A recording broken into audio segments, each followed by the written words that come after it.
Welcome back to Adam Sarwatari Extreme. I don't do a lot of customer work anymore, but I have some customers that are still very good to me. And when the opportunity comes up that I can reciprocate, I'm happy to do that. This 997 Turbo needs a complete brake job. So I thought to myself, I should just make a video that could potentially help some of you save some money for yourself and your projects.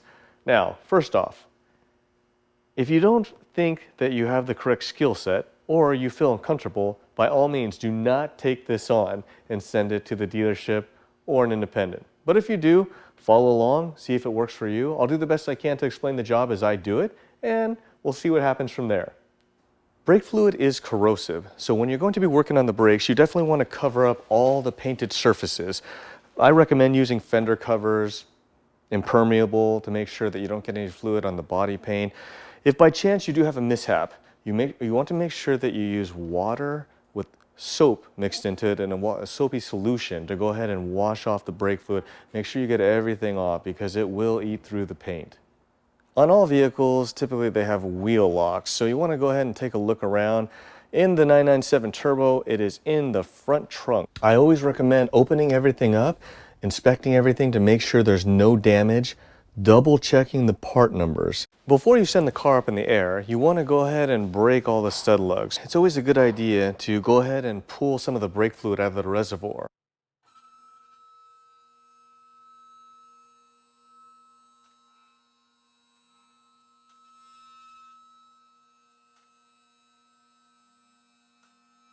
I work on a lot of cars that either have carbon ceramic brakes or very little brake caliper to wheel clearance. So I choose to use a rotary lift.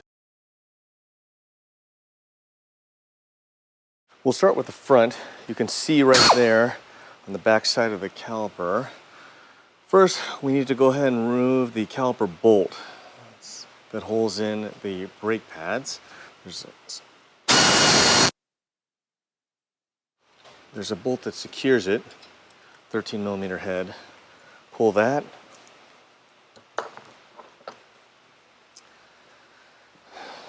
And usually to get the bolt going, I'll use a brass punch and just give it a light tap to get it moving.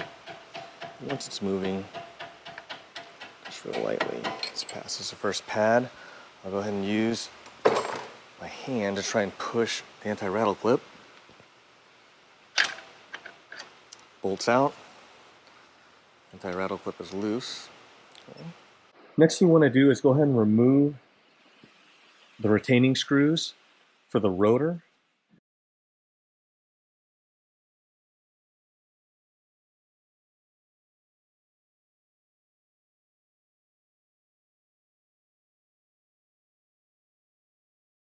Next, you'll remember that we pulled some brake fluid out of the reservoir.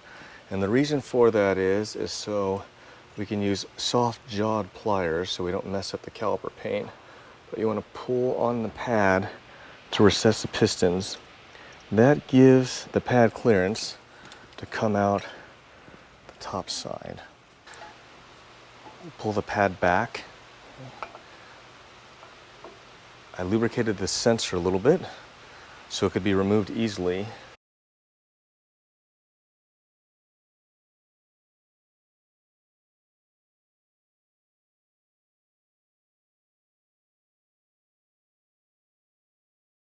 Once it's out, you want to inspect the anti-rattle clip very closely for spots of wear where it touches the pad and also where the caliper bolt goes. Then go ahead and you can use a pick to go ahead and pop loose the harness clip. And I usually use a little bit of silicone on the harness where it goes through the caliper.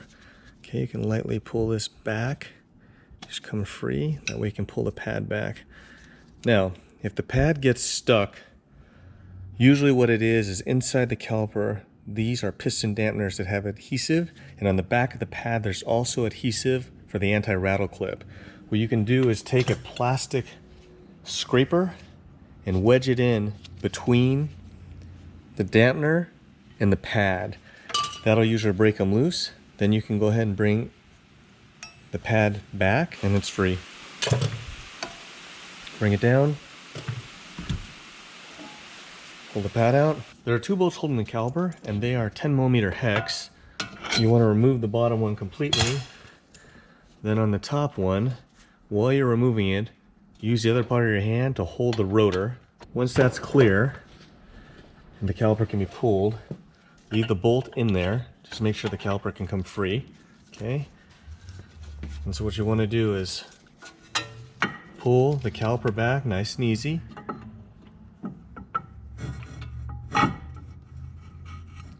And slide the rotor out. I don't like to break lines because it's just another place I can have a leak. So what I'll do is I will re-secure the caliper in the same place so I can work on it. The next thing you'll want to do is pull out the piston dampeners.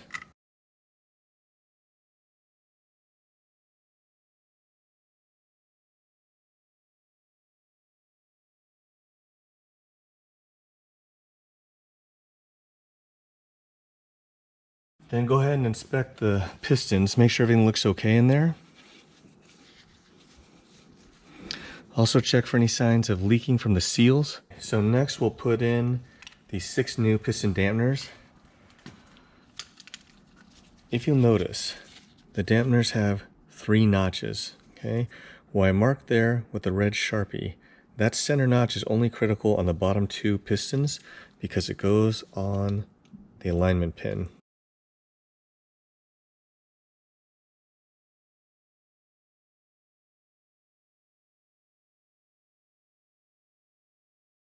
The next thing you want to do is remove the backing off the adhesive for the dampeners. Before you go to stick the rotor on, just make sure you wipe the inner flange that's going to mate against the hub, just to make sure there was no debris. We'll pull that top caliper bolt out again.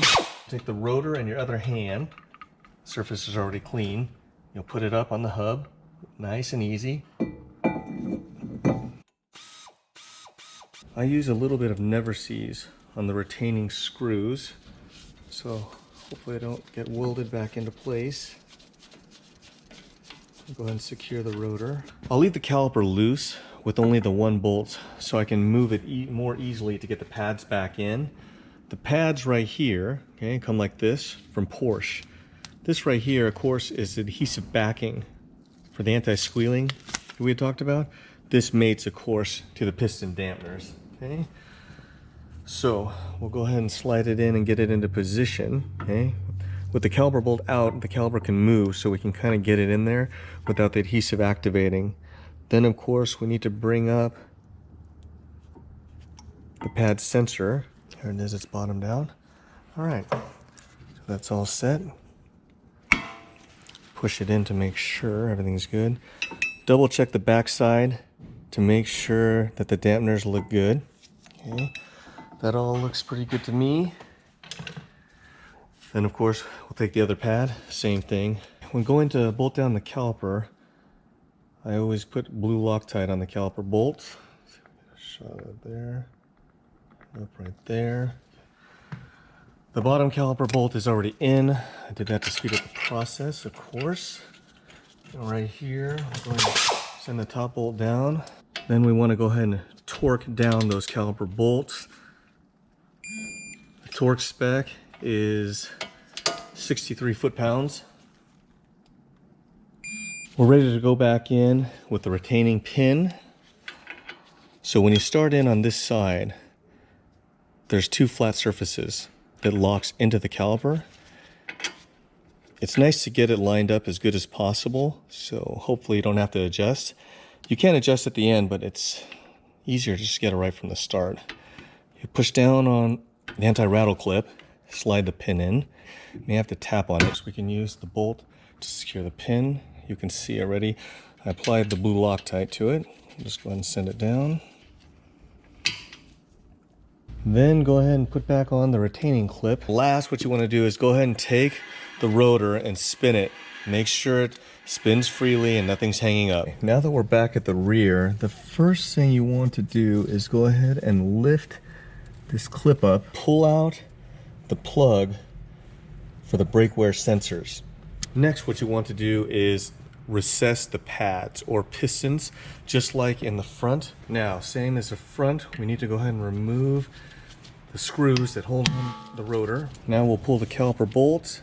You want to take a couple of shop towels or anything you have to just kind of protect this area. That is where, of course, we'll be working on the caliper. Okay, and it's one step, just like the front. You need to rotate the rotor to create the clearance. Just enough, right there. Well, everything is open. You just want to inspect the parking brake shoes to make sure there's plenty of material, no uneven wear. I'll work on the caliper on the car. It allows me to just kind of position it right here. Now, right here, the anti-rattle clip is a different configuration than in the front. It doesn't use a pin. It's a snap fit. It snap fits into the caliper. So what we want to do is we want to go ahead and pull the harness for the brake wear sensors out of the caliper and out of the clips. Then what we do is we put the caliper in position here. When trying to get the clip out of the caliper, I like to use wood or plastic or something that won't mess up the caliper paint when we're pulling it. So in order to pull that out, we're gonna go ahead and have to move the pads away because the guide pins right here are gonna lock it in so it won't move. To remove the rear pads, the pad needs to be separated from the piston dampeners. The plastic spatula or scraper will not work, so you want to use a metal scraper or putty knife. We're clear there, so we're going to have to push this pad on this side back on to get the clearance. Move it over just like that. Take the dampener, and we're all clear. So what I like to use is a wood dowel. That way, when I'm hammering or pushing it out, I don't damage the paint on the caliper. So there's a space to put it in right above between the harness and the caliper. You want to make sure you're not hitting the harness as well because you'll damage the wiring. So you just lightly tap it and then it'll come out. Then you just rotate carefully, hold the pads and everything in your hand because they're loose. Rotate the caliper back to this side over here. Free the pads. Then carefully work it out to pull it out, along with the anti-rattle clip and the harness. Just take a once over, look again at the pistons to make sure they're okay, the seals are good, nothing's leaking. With everything down here, it's easier to, of course, work on the pads. So I'll take the duckbill pliers. I'll loosen up both the sensors real quick. Then I'll flip it over.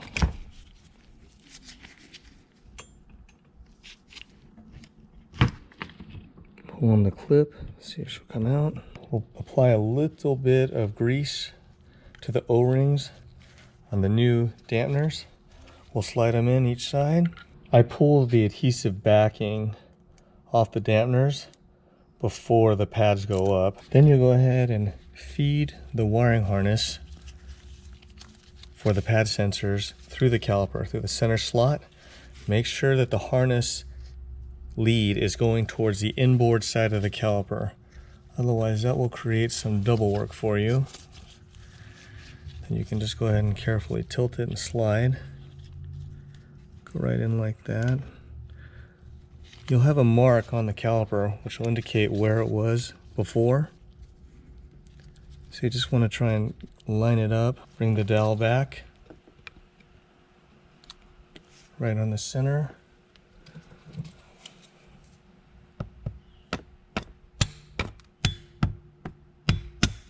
Okay, there it is. What we'll do is we'll slide this up there, like this, and we just kind of position it.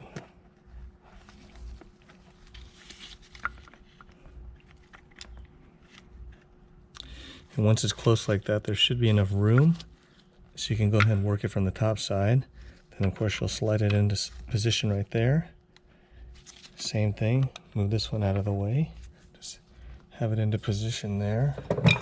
Take the other new pad, slide it in. With the caliper back on top of the hub, you can kind of carefully move the sensors around, get them into position on the pads, and then you can use a small needle nose and just slowly rock it and it'll slide right in. It is a rarity that I come across it, but just in case there are any issues with the parking brake adjustment, the adjusters are right here. So you can pull the spring back and then turn this adjuster to go ahead and bring them in or push out the shoes. We'll go ahead and inspect the new rotor, make sure everything looks good inside, then go ahead and wipe the flange where it's going to mate to the hub.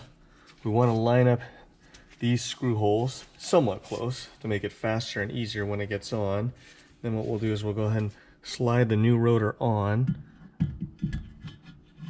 It fits nice over the shoes. Okay, we go in and we leave it just kind of loose like that.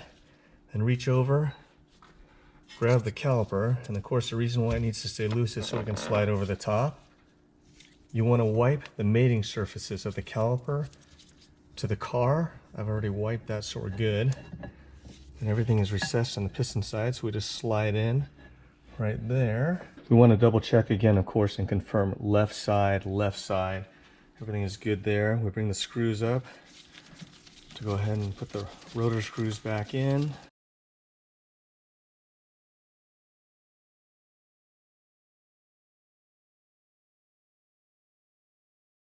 And pull back the sticker. Now I went ahead and put both caliper bolts in so I could at least secure it. And the same thing, we use the blue Loctite. Take a visual on the back side. Again, make sure you had no debris or anything inhibiting it from the caliper mating to the car. Torque the caliper bolts the same as the front at 63. Once everything's tightened down, you want to use your hand and slowly turn the rotor to make sure everything clears. And specifically, you want to make sure you don't hear anything coming from the drum. Because if you hear any sort of scraping, what that is the parking brake. I confirmed the parking brake adjustment's good. The last step to close up the rear is, of course, putting the harness back in all the retaining clips and into the plug, which of course you can see hopefully. It's right there. Slide it in. And then go ahead and push down the lock. Now, if you're going to skip the brake fluid flush, what you want to do is, of course, look in the reservoir. You should have enough fluid, but you want to make sure you're at least halfway between min and max, and then slowly pump the brakes in the car. Now, what that's going to do is that's going to create hydraulic pressure to push the pistons back towards the rotor. Remember, we opened everything up. If you don't close that, then when you top off the fluid, it'll be at the incorrect level. Once you have a very hard pedal, then you can go ahead and add brake fluid accordingly to the reservoir. I like Castrol .4 synthetic. The most important is just use the manufacturer's spec. If they want .4, use .4. Synthetic, in my opinion, is of course always better. If you do not have a rock hard pedal, then something has gone wrong. If the pedal is soft or it travels further or spongy, most likely you have air in the system, and then you will need to bleed the system. Okay, so that's very, very critical because, of course, we are talking about your brake system. But if everything is rock solid, good pedal, then all you, of course, would want to do is come back out, top off the reservoir again to the max level, close everything up, put it back on the ground. Again, when you're on the ground, double check your pedal, and you want to just basically roll just a little bit, test to make sure that your brakes work. Okay, so let's go to the alternative. Of course, what we're going to do today is flush the system. When you flush the system, you have a couple options. Okay, you can do it the way that we used to all do it, and that is we can get an assistant to sit in the car and crack the bleeder screw, push the pedal, close the bleeder screw, retract. That'll fill the system and push the air out. Okay, or the other way is to use a Mighty Vac. If you want a forearm workout, this is great. The hose with the catch tube will attach to the caliper, and you just pump away, fill and dump. And the most important thing is you want to keep filling the reservoir. Do not let the reservoir go dry, otherwise you have to start over from scratch and you'll have air in the system. For myself, I like to use a fluid evacuator because it's pneumatic and it's easier. But of course, if you're not doing a lot of jobs, to save the funds, if you can just get an assistant to help you, you'll save a lot on tooling. Okay? Each caliper has 2 bleeder screws, okay? One on the inner and the outboard side. So what we're going to go ahead and do is I'll start with the inner, then go to the outer, and of course I'll be paying close attention all the time to the reservoir to make sure it doesn't go dry. When we did the brake job, I just did the driver's side because obviously the passenger side is identical. When bleeding the brakes, they're basically the same in all four corners. So I will just do it on the front driver. The rear still have 2 bleeder screws on the calipers. Pretty much just follow the same procedure. I always recommend that you have a spray bottle nearby with a soapy water solution because mishaps do happen. You just don't want that brake fluid sitting out. So the first thing you want to do is make sure that you have suction on the bleeder. That, of course, will minimize your fluid loss. So we will go ahead and hook up right now to start the suction. We'll come over, we'll crack the bleeder screw. Again, I topped off the reservoir. Remember, you want to keep the reservoir full so you don't have to start over from scratch. Now you can see the fluids flowing through the tube, and the great thing about the clear tube is it's really easy to tell once you have new fluid. Like you can see, this is a darker yellow, and it'll be a real light yellow once the new fluid makes it, okay? So you don't have to wait. I'll just go ahead and continue to show, and actually you can already see that it's already changing color going to the new fluid. So once that would finish, what we do is we would close this bleeder screw right here.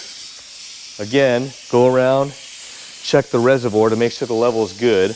I know the level is good because we didn't pull very much. Under load right here, it's still under suction.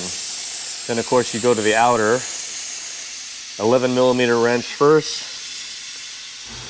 Put the suction on the bleeder screw, go ahead and pull, and it's just a nice snug fit. Open it, okay, and then confirm that you have movement. Of course, in the clear tube, you'll be able to see.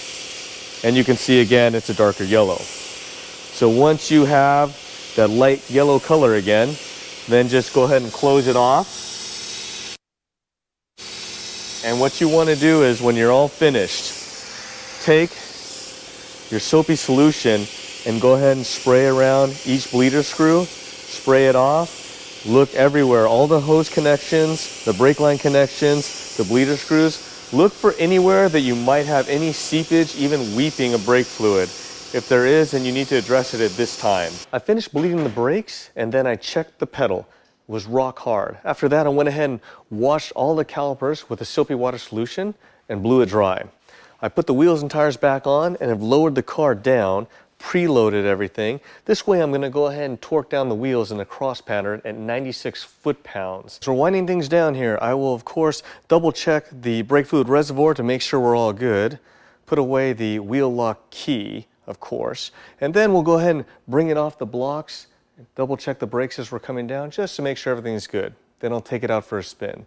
I hope this video has been informative and will help you to save some funds towards your car. Thanks for watching and see you next time.